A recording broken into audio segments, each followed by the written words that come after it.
What's going on, everybody? It's Big T with GreenWallSt.com, back with another trading video, and this time we're going to be taking a look at a trade that did not work. A lot of people have been asking, can you show the losing trades? Because you're right. I mean, how to deal with losing trades and how to recognize like when to cut losses and things like that is actually really important part of trading, if not more important than the wins. It's how to manage the losses, manage your risk.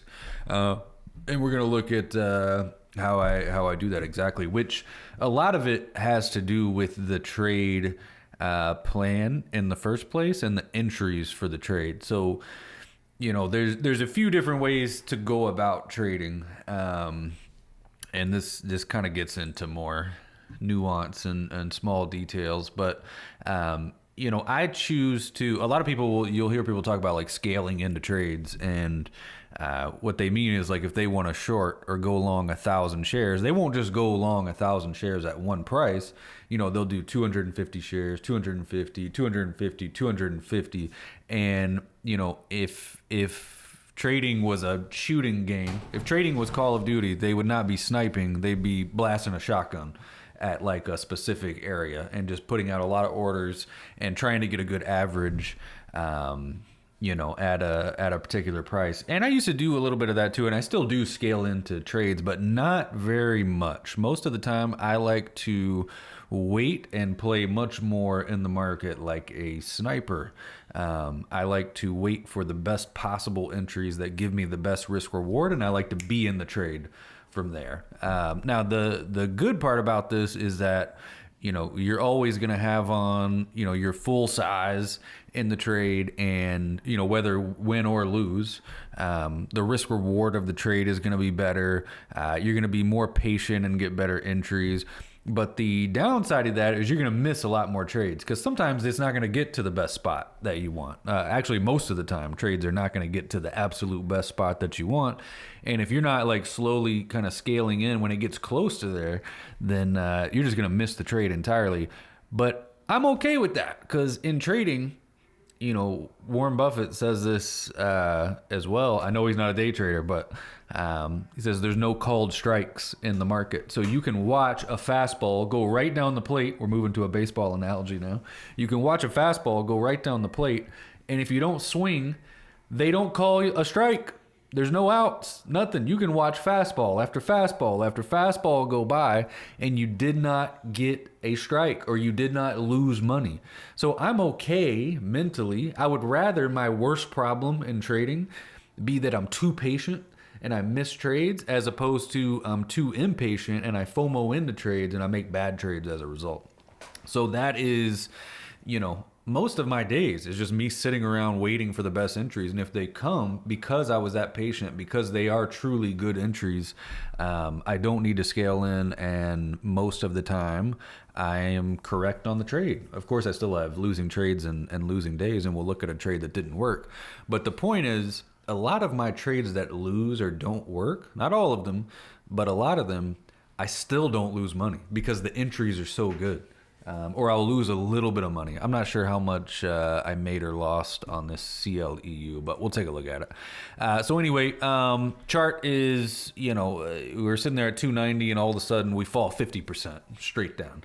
I have no idea, you know, I had no idea going into this day that I was going to trade this stock. But whenever you get range like that intraday, that excites me, right? So now the first time that we bounce back up into resistance, I want to be short. You know, I want to short that move, just expecting resistance to hold, and then I'll cover whenever we fall, right? So the real key is how high can something bounce. Typically, this is where I will use VWAP as sort of a guide. Right, I love to see stocks kind of pop back through that VWAP area. So as we bounce back to 230, I almost put the trade on here. I was going to start scaling in, but I decided, you know what? I'm going to stay a little bit more patient. I'm going to wait for it to push through that VWAP level. And as we did, I started to short the stock. So you can see I started in a little bit. In the next minute, I scaled into it some more. And, you know, this is the first time that we're pushing back into this resistance. This is where I want to be short. So I'm short the stock. And ideally, you know, we built out a little bit of support at like Treat by 220, Delta so I'm 1. hoping to flush under that level, right, and stop some people out. And the trade starts working great, right? I pretty much have a top tick entry. We start rejecting over VWAP, and this trade is already in the money. Love it. Didn't have to scale in. You know, I risked what I wanted to risk, and you know, I'm in the trade, and I'm hoping for like 210 or 2. Maybe if I get lucky, we get a huge waterfall candle, and I'll be able to cover at like 170, 180. That's just up to the market. But what ends up happening is it tries to roll over for a little while, and I'm in this thing for like 15 minutes, and you can see it and feel it start to try and roll over. And in some of my past videos, I've talked about recognizing those key moments, those key levels. And if I see something like this where right here, I'm expecting the bottom to just fall out of this thing, right? I'm expecting to get that 215 to 205 type move that I can cover into, right? That flush. And I'm waiting on it. I feel like I'm on the edge of my seat waiting on it, and it just doesn't come, right? They just hold it. They hold it, and it comes back up to my entry, and I take it off. I take it off for break even. And I think at this point, when I say break even, I think I lost $13 on it. But for me, I mean, that's break even. So I'm down, you know, $13 or whatever. And now I'm still not done with the trade. Like, I'm still waiting for a better entry now. So as we continue higher and we make that next push higher, that's the one that I want to rescale into. So Tweet you'll by see Fast Stock that News. as we kind of bounce up there, 240s, I start putting some on. I add into the 250s, expecting this to reject. And this is kind of like this is the do or die moment. If this level does not hold and the stock goes to like 280, 290, well, then it's reclaimed an entire like 50% bounce, right? The stock has gone up 100% with no pullback. And that's just an abnormal stock. If it had done that, like if it had gone to 280, I would have legitimately lost. Like I probably would have lost 700, $800 or whatever.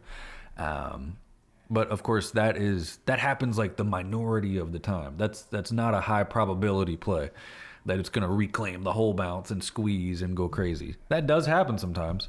But it's not the expected move. The expected move is that it's going to be normal and it's going to pull back and at least consolidate a little bit.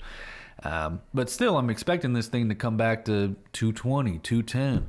And I'm sitting in this thing, and this is midday, and you know, I'm trying to be patient with it, and I'm just kind of waiting for it to fall. And it just, every time it feels like it's going to roll over, it just can't do it. The same way at 220, it just, you know, it looks like it's about to, and then it pops again, and I end up adding the last piece of my short at 250. So now I'm full size, right? And I have a 246 average, and the stock is at 251. So I really love my average in this trade because, you know, if I'm right and we fall back to 220 or 210, then I'm going to make, you know, somewhere close to $750,000. If I'm wrong, and at this point I figure I'm wrong, if we get up to about 270, I'm going to lose about 500.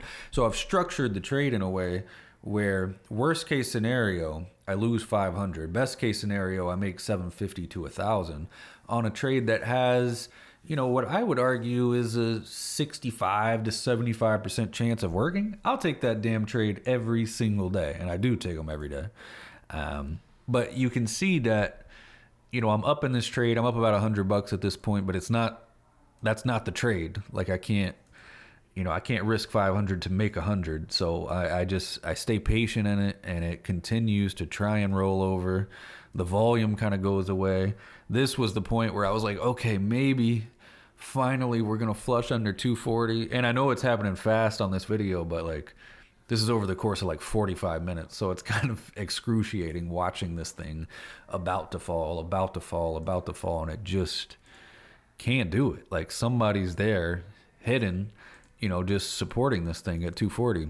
So whether that's somebody that shorted the lows and they're trying to get out quietly, and then, you know, finally the stock tried again to fall at 240 and get that flush move down. Couldn't do it, popped back up to my entry at 246. And I cut it for break even again because that was the moment. Like if it was gonna fall, that motherfucker was gonna fall. It didn't, so I don't question it. Like, I'm mad, sure. I'm a little upset, but I pretty much broke even on the stock. I might have lost $49 or something like that, which, again, even $49 is pretty much a scratch trade for me. So that's kind of how I think about losing trades, and that's why entries are so important. My exits most of the time suck ass. Like, my covers are not good. I leave money on the table all the time. I'll cover too early, sometimes too late. I never know exactly when to take profits. Nobody does. But what I really try to focus on are my entries, and it makes the whole process, like even losing trades like this, it makes it so much easier. Because I promise there were people that probably shorted this at 210 and then added at 225 and then added at 240 and then added at 250, and they're full size with a 230 average, and they take a pretty sizable loss on this trade. You don't have to do that if you stay patient for the best entries. But again, there's pros and cons to every way of trading, and I miss a lot of trades. I miss them if they don't get to my levels, but that's fine.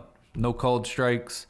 I'm fine with my trading being boring. I'm fine with missing trades, having a day or two where I don't take any trades. It's perfectly fine. I just wait for the next one. That's where patience really comes into play. So this was CLEU, technically a losing trade. I would consider it a break even, but we're gonna call it a losing trade because I did lose $49 plus commissions. Might have been closer to like 60 or 70.